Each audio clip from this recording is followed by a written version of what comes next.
Bem, um feliz sábado a você. É muito bom encontrá-lo aqui. Convido você a abrir a sua Bíblia no livro de Malaquias. Normalmente, quando nós falamos sobre Malaquias, tradicionalmente as pessoas sempre pensam em dízimos e ofertas. Mas o sermão de hoje não tem a ver com isso.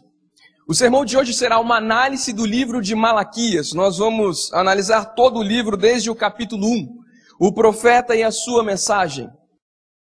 O livro de Malaquias ele é um dos livros mais intrigantes que a Bíblia apresenta. Tem uma mensagem forte, um conteúdo inspirador. Um livro que nos ensina a servirmos melhor a Deus. Vamos analisar primeiramente o pano de fundo do livro de Malaquias. Malaquias ele viveu possivelmente entre o ano 450 e 400 antes de Cristo. Malaquias ele viveu numa época do exílio medo-persa. O povo já tinha ido para a Babilônia. Da Babilônia entraram os medo-persas e os medo-persas deram uma ordem, uma liberação. O povo poderia voltar para suas casas em Jerusalém. Contudo, em Jerusalém teria um governador que seria nomeado pelo rei medo-persa. Por sua vez, este governador ele teria que cobrar tributos da nação e enviá-los todos a Medo-Persa. Mesmo o povo tendo voltado para a cidade de Jerusalém, o povo ainda continuava num regime de escravidão. E Malaquias ele vive justamente nesta época. Anos antes havia vivido Neemias, que foi um grande homem nas mãos de Deus. Neemias havia reconstruído os muros como também o templo. Naquele momento havia vivido também Esdras que tentou ali restaurar o serviço de adoração a Deus.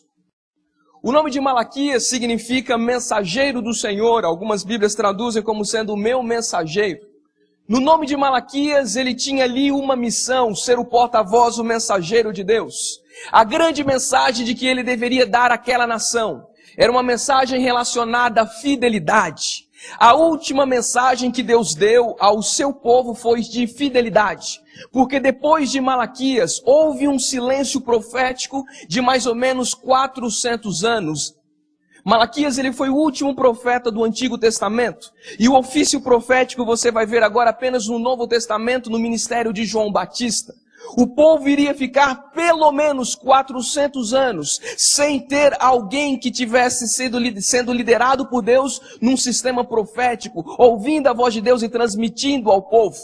E Malaquias ele seria o último porta-voz de Deus. E Deus ele tinha uma mensagem especial a dar àquela nação, que era uma mensagem relacionada à fidelidade. E nós vamos nesta manhã analisar esta mensagem, a última mensagem de Deus para o seu povo. Livro de Malaquias, capítulo 1, vamos ler o versículo 1 e o versículo 2. Acompanhe comigo a leitura. Sentença pronunciada pelo Senhor contra Israel por intermédio de Malaquias. Versículos 2. Eu vos tenho amado, diz o Senhor, mas vós dizeis, em que nos tem amado? Parando por aqui.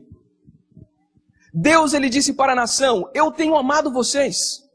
Eu amo vocês, mas eu sinto que vocês questionam o meu amor. Vocês perguntam, será que Deus nos ama?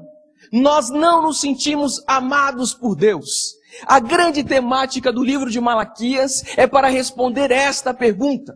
Uma nação que não se sentia amada por Deus. Uma nação que orava e muitas vezes não obtinha respostas. Uma nação que clamava a Deus e não tinha aquilo que pedia. E o povo se sentia desamparado, desolado por Deus. E Deus ele tenta responder ao povo dizendo, não é bem assim. Mas o povo como uma nação toda e uma só voz dizia, Deus não nos tem amado.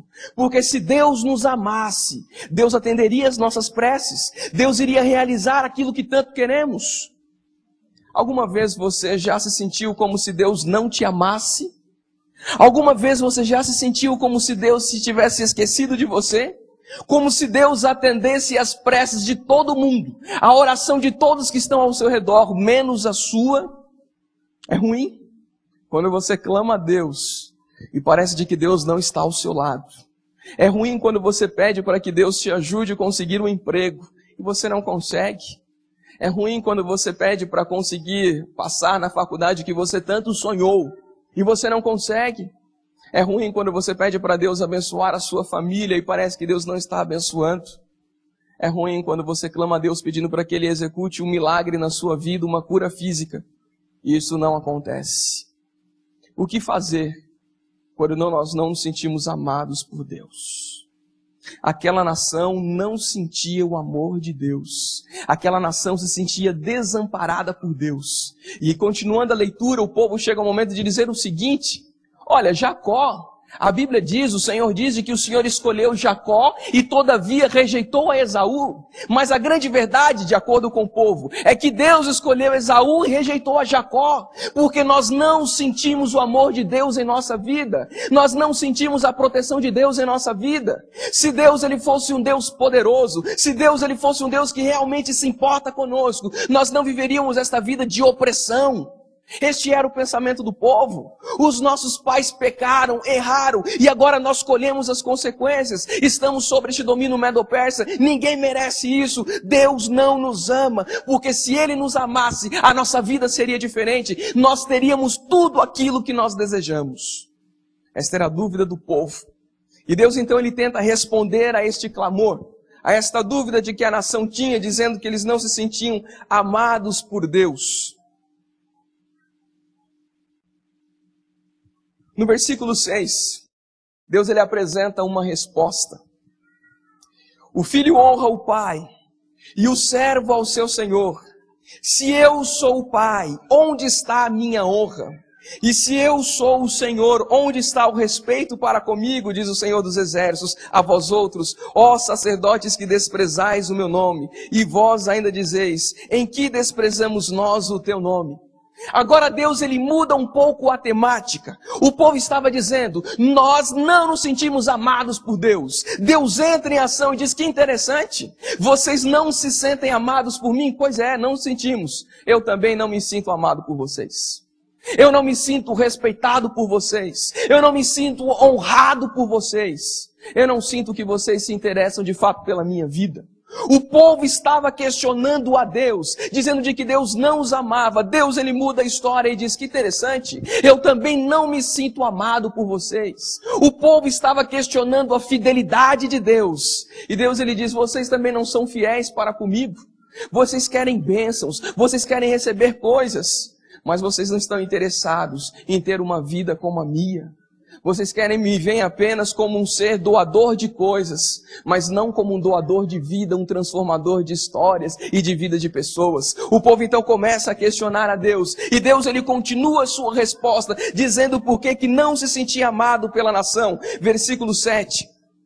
Ofereceis sobre o meu altar pão imundo, e ainda perguntais, em que te havemos profanado? Nisto que pensais, a mesa do Senhor é desprezível.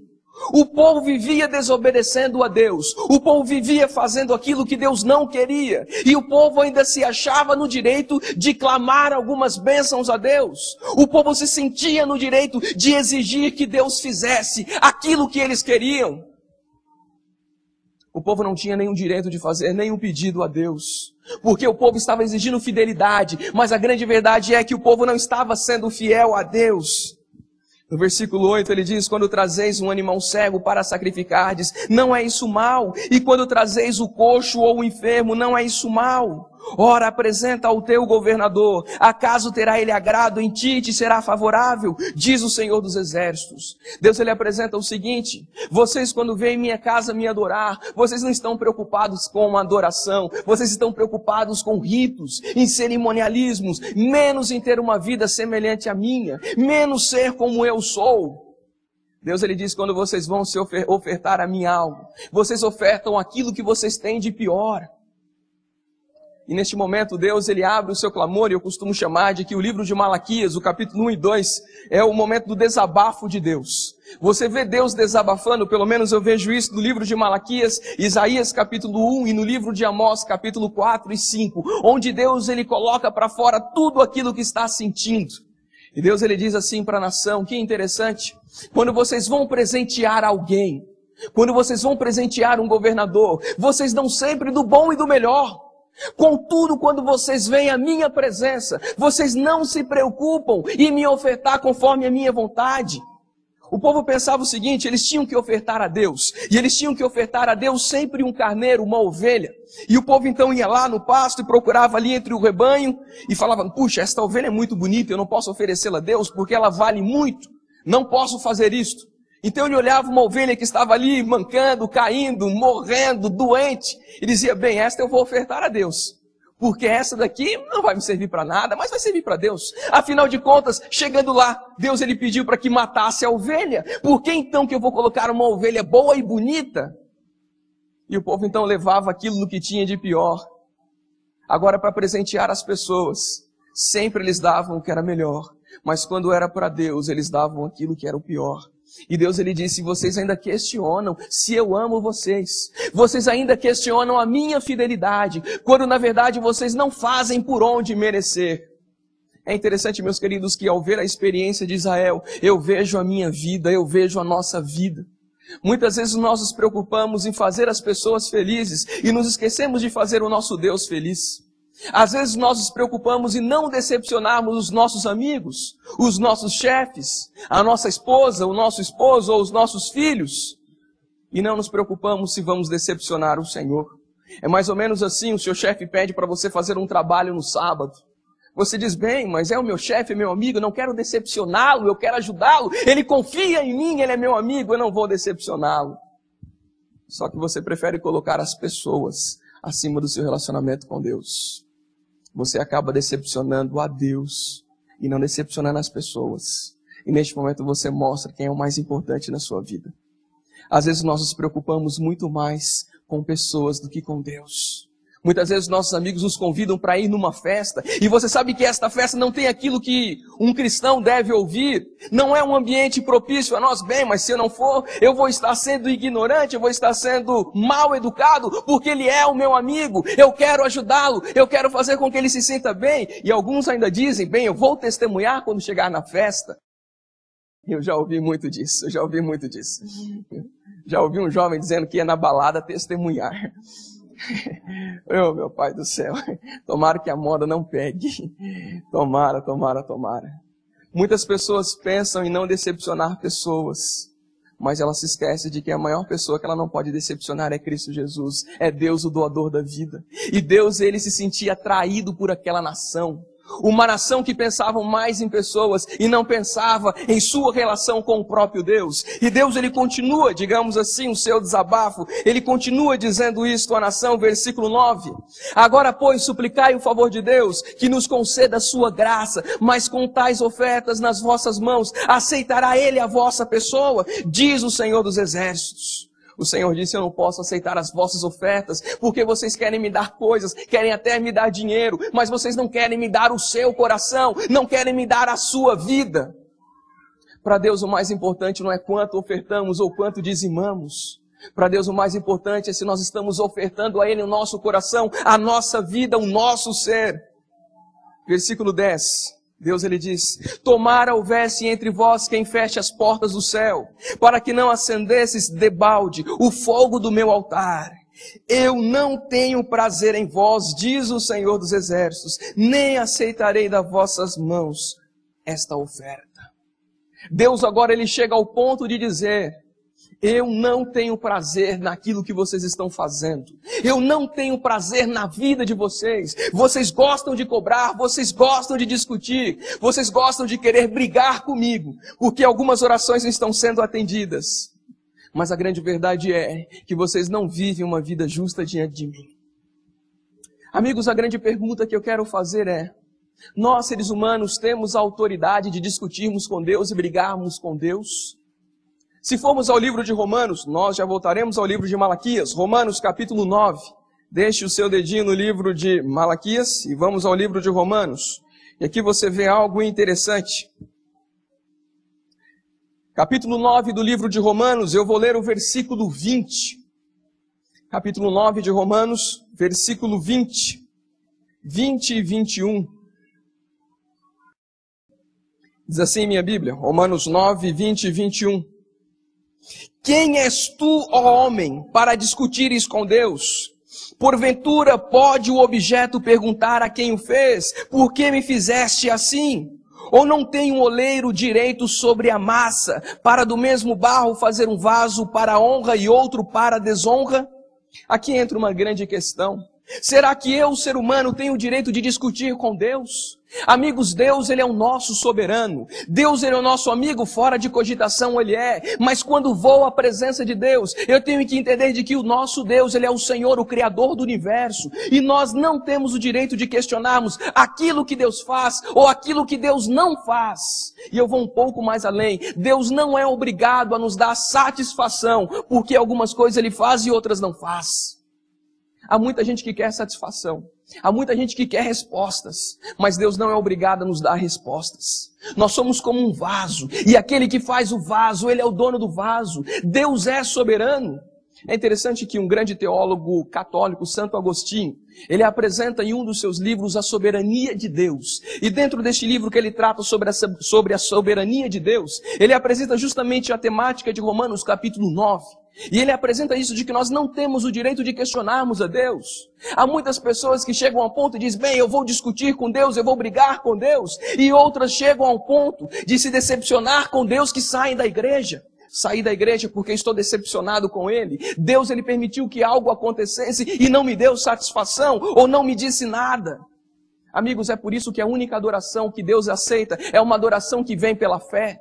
Porque a fé, ela adora mesmo sem entender. A fé, ela está presente mesmo sem entender o porquê que as coisas se sucedem desta forma, desta maneira.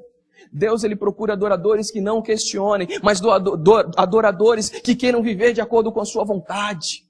Deus, Ele é tão maravilhoso. Muitas vezes Deus até revela o propósito pelo qual algumas coisas acontecem. Mas em muitas outras você vai ficar com uma pulga atrás da orelha, com uma grande interrogação em sua frente. E é aí que entra a fé. Não temos o direito de questionarmos a Deus. Aí você fala, pastor, é pecado? Talvez não seja, porque Deus, Ele entende essa nossa fraqueza. E grandes homens da Bíblia um dia questionaram a Deus. Mas isso não quer dizer que Deus, Ele quer que seja desta forma. É por isso que entra a fé, para não aprendermos a questionarmos a Deus. E o povo dizia, Deus não é fiel. E na verdade o povo é que não estava sendo fiel. Se você quiser questionar a fidelidade de Deus, pare com isso. E questione a sua vida. Se há algo que nós devemos questionar, não é se Deus está fazendo aquilo que nós queremos. Não é se a nossa oração está sendo atendida da nossa forma ou não. Se há algo que devemos questionar é a nossa vida pessoal. Será que estou vivendo uma vida conforme a vontade de Deus? Será que estou vivendo uma vida justa conforme o Senhor pede para que eu viva? Deus, Ele nos chamou, não para colocarmos o foco em cima dele em termos de questões, mas colocarmos o foco em cima de nós. Se existe alguém que deve ser cobrado nessa história, sou eu e você, não Deus. Porque Deus, Ele é soberano e Deus não erra. Mas a nação não entendia. Por isso que Deus tinha que ser tão sincero em dizer, vocês não se sentem amados, eu também não me sinto amado, eu me sinto desprezado, eu não me sinto honrado, eu não me sinto respeitado. A partir do capítulo 2, Deus agora Ele volta os seus olhos para os sacerdotes. E Deus, Ele diz assim, aqueles que eu mais espero são os meus líderes, são os meus sacerdotes, e com vocês eu não posso contar. No versículo 7 do capítulo 2, Ele diz assim, porque os lábios do sacerdote devem guardar o conhecimento, e da sua boca devem os homens procurar a instrução, porque ele é o mensageiro do Senhor dos Exércitos. A grande verdade é que os sacerdotes que deveriam representar a Deus, apresentar ao mundo as suas verdades, não estavam também fazendo a sua parte. O povo trabalhava, mas não trabalhava conforme a vontade de Deus. E Deus, Ele se volta e diz, eu não acredito, vocês não servem para oficiarem diante de mim. Se existe um grupo que Deus, Ele cobra mais, é da liderança da igreja, dos pastores da igreja. Seremos muito mais cobrados por Deus. Um dia Deus, Ele vai cobrar a liderança de nós pastores. E aí, o que vocês pregaram? Como que foi o ministério de vocês? Deus, Ele cobra muito mais do seu povo. Tanto é que quando o juízo começou, o primeiro grupo de pessoas a serem julgados é justamente aqueles que dizem pertencer ao povo de Deus. Deus, Ele sempre começa por aqueles que Ele mais abençoou, por aqueles que Ele mais deu luz. E Deus, Ele questiona então neste momento os sacerdotes. A partir do capítulo 10, Deus, Ele muda um pouco o foco. E Deus, Ele diz para a nação, vocês querem falar de fidelidade? Muito bem, vamos falar sobre fidelidade. Vocês querem falar de que eu não sou fiel para com vocês? Vamos falar um pouco então sobre o que é fidelidade. Vocês se casam e vocês não conseguem nem ser infiéis aos seres humanos. e ainda cobram a fidelidade para comigo. Olha o que diz o versículo 15. Versículo 15 e 16, acompanhe comigo. Não fez um Senhor um mesmo que, havendo nele um pouco de espírito? E porque somente um? Ele buscava a descendência que prometera, portanto cuidais de vós mesmos, e ninguém seja infiel para com a mulher da sua mocidade. Versículo 16, porque o Senhor Deus de Israel diz, eu odeio o repúdio. A palavra repúdio quer dizer divórcio, eu odeio o divórcio. E também aquele que cobre de violência as suas vestes, diz o Senhor dos Exércitos. Portanto, cuidais de vós mesmos e não sejais infiéis. Deus, ele diz, vocês estão cobrando a minha fidelidade. Que interessante, mas entre vocês não conseguem ser infiéis. Vocês não conseguem ser fiéis dentro do matrimônio. Há muita traição, há muita separação. Vocês não são fiéis aos votos que um dia vocês fizeram. E ainda cobram a minha fidelidade. Se acham no direito de discutir e de dizer, nós não nos sentimos amados por Deus. Versículo 17, ele diz, enfadais o Senhor com as vossas palavras, e ainda dizeis, em que o enfadamos? Nisto que pensais, qualquer que faz o mal passa por bons olhos do Senhor, e desses que é que ele se agrada, onde está o Deus do juízo? O povo estava cansando ao Senhor com tantos pedidos, com tantas petições, e com menos vivência. O povo via o Senhor apenas como um doador de coisas, um Senhor de que quer dar muitas coisas, mas não um Senhor que quer transformar vidas. Amigos, às vezes eu fico preocupado com o objetivo com que algumas pessoas vêm aos cultos de oração. Algumas pessoas muitas vezes vêm adorar a Deus porque necessitam de coisas. Eu preciso de um trabalho, preciso de um carro, preciso de uma cura, preciso disso e preciso de aquilo outro. E se esquece de que a nossa prioridade é pedir ao Senhor uma vida semelhante à de Cristo Jesus. Esquece de que a nossa prioridade é viver conforme Cristo Jesus viveu. Qual é o seu objetivo ao adorar a Deus? Receber coisas ou ter uma vida transformada? A partir do capítulo 3, Deus ele faz um convite às pessoas. Versículos 6 e 7. Porque eu, o Senhor, não mudo, e por isso vós, ó filhos de Jacó, não sois consumidos, porque eu não mudo. Versículo 7. Desde os dias de vossos pais, vós vos desviaste dos meus estatutos, e dos meus mandamentos não guardastes. Tornai-vos para mim, e eu me tornarei para vós outros, diz o Senhor dos Exércitos. Mas vós ainda dizeis, em que havemos de tornar? Deus, ele olha para a nação e diz, eu quero aceitar vocês do jeito que vocês estão. Eu quero dar para vocês uma nova experiência. Eu quero abençoar a vida de vocês. Mas vocês precisam mudar de comportamento e vocês ainda perguntam, o que eu preciso fazer? Que mudança que eu tenho que ter? O que eu preciso fazer? O povo não entendia. O povo se achava que da maneira que eles estavam vivendo era uma maneira correta e justa diante de Deus. Em outras palavras, o povo não pensava em crescer. E este está o grande problema do declínio espiritual. É quando você pensa em não mais crescer. É quando você acha que o patamar da vida espiritual que você está hoje é um patamar perfeito. Aqui está bom, aqui eu estou feliz. Amigos, na vida cristã, cada dia você precisa ser melhor. Na vida cristã, cada dia você tem que estar se desenvolvendo mais e mais. Na vida cristã, cada dia você tem que estar crescendo. Quem você é hoje tem que ser muito melhor do que quem você foi ontem. Quem você será amanhã tem que ser muito melhor do que quem você é hoje. Quem você será depois de amanhã tem que ser muito melhor do que quem você será amanhã. Sempre nós precisamos estar crescendo, crescendo, crescendo. Sempre eu tenho que estar melhorando em todos os aspectos da vida. E a lição da semana passada apresentou esta questão. Preciso crescer na vida espiritual. Preciso crescer na vida física, cuidando um pouco mais da minha saúde, na vida mental e intelectual, aprendendo mais, estudando mais, e como também na vida espiritual eu preciso estar crescendo. Eu nunca posso me contentar com quem eu sou. E o povo de Israel simplesmente disse, nós nos contentamos com quem nós somos, porque nós vivemos uma vida correta. Nós vivemos uma vida justa. Quando na verdade o povo estava vivendo uma vida de pecado. Deus ele termina dizendo ao povo, vocês estão me roubando. Eu me sinto roubado, lesado por vocês. Vocês não ofertam, vocês não dizimam. E ainda pensam que não estão me roubando. E ainda questionam as minhas bênçãos. Versículo 9, Deus ele diz do capítulo 3. Com maldição sois amaldiçoados, porque a mim me roubais vós a nação toda. O povo de Israel não estava entendendo. povo estava sendo amaldiçoado ao invés de ser abençoados. E Deus estava dizendo, eu quero mudar a vossa sorte, eu quero abençoar a sua vida. Mas para isso você precisa me obedecer. Amigos, Deus ele quer mudar a sorte de nossa vida. Mas para mudar a sorte de nossa vida, ou o destino de nossas vidas, nós precisamos obedecer ao Senhor. Porque não há bênçãos desligadas de um relacionamento firme com Deus. Se você quiser receber as bênçãos de Deus, faça por onde merecer. Eu não estou dizendo que eu e você vamos conseguir viver uma vida perfeita.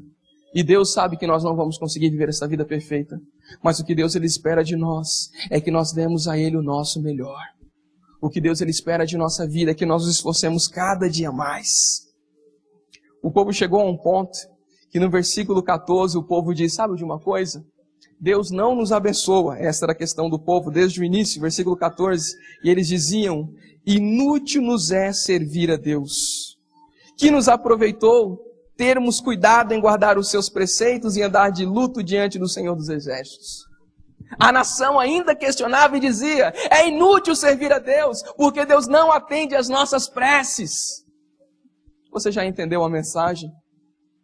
O povo queria coisas, mas o povo não queria uma vida melhor, uma vida conforme a vontade de Deus. E Deus então ele diz para essas pessoas, não é inútil servir a mim, pelo contrário. Tudo aquilo que vocês estão fazendo eu estou anotando. E Deus ele anota, a Bíblia aqui apresenta o livro das memórias, ou o livro memorial, se você continuar a leitura, no versículo 16. E Deus ele diz, tudo aquilo que vocês fazem eu estou anotando. Não apenas coisas ruins, como também coisas boas. Não pense você que o nosso Deus é um Deus que apenas nos cobra quando nós fazemos algumas coisas ruins. Pelo contrário, Deus também nos parabeniza quando fazemos algumas coisas boas. E quando acertamos, Deus ele diz, tudo que vocês estão fazendo, eu estou vendo. E na hora certa eu vou vos abençoar. Na hora certa, quando vocês tiverem uma vida transformada, vocês vão sentir o meu poder. Você pode continuar a leitura do livro em sua casa, no capítulo 4, a grande promessa, Cristo Jesus, o próprio Deus sendo encarnado e sendo a maior de todas as realizações de bênçãos na vida do povo de Israel. Mas Deus ele termina o livro de Malaquias apresentando esta mensagem, fidelidade. Vocês querem bênçãos, mas vocês não querem fazer a minha vontade. Vocês querem coisas, mas vocês não querem ter um caráter como o meu. E é por isso que eu me sinto decepcionado, não me sinto respeitado e nem adorado. Eu me sinto desprezado por completo de vocês. Amigos, a grande verdade é que Deus ele espera de mim e de você fidelidade. Quando eu e você fomos desafiados ou tentarmos a cobrarmos a Deus, eu queria convidar você neste momento a olhar para si e a cobrar a si próprio. Deus nos ama muito. Deus ele sonha para mim e para você uma vida de realização, uma vida de felicidade. Mas não tem como Deus abençoar quem não vive perto dele. Não tem como Deus responder às suas orações se você não tem uma intimidade com ele. Amigos, eu creio num Deus que responde todas as nossas preces. Eu não creio num Deus que quando você está falando com ele, ele está de costas para você, sem querer te ouvir. Deus, ele fala e responde as nossas preces. Nem que seja para dizer sim, eu vou te dar. Não, eu não vou te dar, por favor, espere um pouco. Eu creio que Deus, ele fala conosco. Mas para nós ouvirmos a voz do Senhor, é preciso que nós estejamos próximos dele, perto dele. Uma vez que estamos distante, você não vai conseguir ouvir a voz do Senhor. Já tentou falar com alguém que está distante? Você grita, ei, ei, ei. E quanto mais distante a pessoa está, menos você consegue ouvir a voz desta pessoa ou ter uma comunicação com ela. O problema não está que Deus não responda às nossas preces, Deus responde. O problema está que nós não conseguimos ouvir, porque os nossos pecados causam uma separação entre nós e Deus. É por isso que se eu e você vivermos uma vida torta diante de Deus, uma vida de pecado, por mais que falarmos, nós não vamos conseguir ouvir a voz de Deus. Por mais que Deus responda, não vamos conseguir ouvi-lo. Se você quiser ouvir a guia de Deus para a sua vida, se você quiser ouvir a orientação de Deus para a sua vida, é preciso que você esteja ao lado de Deus. O povo orava e não obtinha respostas, porque o povo estava vivendo longe de Deus. E Deus ele disse, se vocês quiserem ouvir a minha voz, se vocês quiserem viver uma vida diferente, é preciso que vocês vivam uma vida de fidelidade. É preciso que vocês me obedeçam mais. É preciso que vocês vivam mais na minha presença, fazendo as coisas não simplesmente por fazer, mas fazendo as coisas porque vocês querem me adorar e ter uma vida semelhante à da minha. Amigos, Cristo Jesus, Ele nos ama muito. O maior sonho de Deus para mim e para a sua vida é a felicidade. Deus, Ele não sonhou que nós sofrêssemos muito. Deus, Ele quer realizar todos os nossos sonhos. Mas para Deus realizar os nossos sonhos, é preciso que estejamos em Sua presença. Do contrário, não adianta clamar por coisas, quando na verdade não estamos na presença de Deus. Quando você está na presença de Deus, Deus, Ele realiza muitas coisas na sua vida. E mesmo aquilo que Ele não vai fazer, Ele te fala que não vai fazer. Não vou fazer, não é o momento, espera um pouco. Mas o nosso Deus, Ele é um Deus fiel, um Deus que sempre fala conosco. Deus, Ele nunca decepcionou os seres humanos. Nunca decepcionou os seres humanos. Pessoas que pensam de que Deus os decepcionaram são pessoas que questionaram antes do jogo terminar ou da história terminar, antes das coisas se passarem. Deus nunca decepcionou os seres humanos, porque Deus nunca errou e nunca vai errar. Se você colocou a sua vida nas mãos de Deus, deixe que Deus guie a sua vida, deixe que Deus leve a sua vida. Mesmo sem entender, não questione o Senhor. Mesmo sem entender, obedeça o Senhor. E se você for provado, testado ou levado a questionar a fidelidade de Deus, questione a sua vida, para assim não pecar a Deus. Amigos, o meu desejo nesta manhã é que Deus, Ele te abençoe muito. O meu desejo nesta manhã é que Deus, Ele fale fundo ao seu coração. O meu desejo nesta manhã é que você saia daqui motivado para obedecer a Deus. O meu desejo para você nesta manhã é que você saia daqui animado dizendo: eu quero ser mais fiel a Deus. Eu quero obedecer o Senhor. O que eu tanto quero não são coisas. O que eu tanto quero é ter um caráter semelhante ao de Deus. Porque quando esta é a sua prioridade, Deus, Ele realiza muitas outras coisas. Quando a sua prioridade é buscar em primeiro lugar o reino de Deus, todas as outras coisas o Senhor acrescenta em sua vida. Que Deus te abençoe. Que Deus, Ele te guarde. Que você viva fazendo a vontade de Cristo Jesus. E que quando Ele voltar a esta terra, Ele possa te levar e dizer: parabéns, você foi fiel até a morte. Bem-vindo aos céus, receba a coroa da vida. Amém.